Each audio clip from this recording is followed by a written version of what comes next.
doi ursuleți care aleargă. Ce faci, mă? Băi, frumosule. Unde s-a dus fratele tău? Haide! Nu ieși, nu ieși! A fugit pe stradă. Băi, ursulanele, du-te mă acasă, mă! Du-te mă acasă, de ce ai fugit? Băi, tu nu ești cu minte. Tu nu ești cu minte. Doamne, ce mare ești. Ia vino lângă snowmobil să te văd. Vino aici. Mamă, cât au ursul. Ce mare ești. Băi, ursule, mă. Ursane, hai vino încoa. Vino, vino, vino. Hai să-ți dau brațe.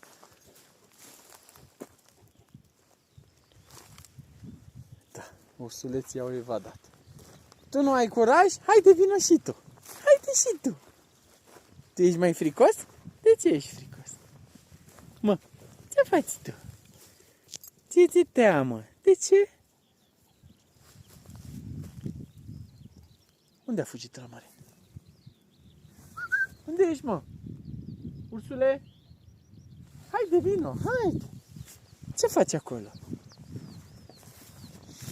Ce faci, mă? Ce miroși, mă, tu, berbecule? Mamă, ce mare ești, Doamne! Stai că mă dai jos, mami, mă dai jos!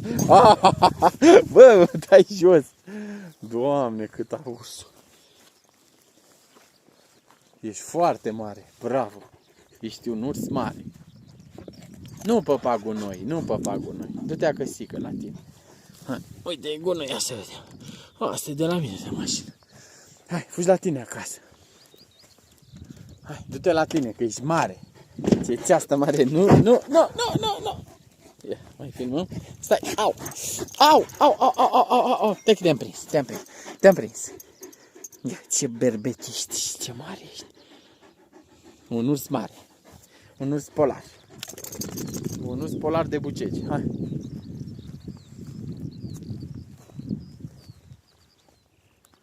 S-a deschis șoseaua Transbucegi.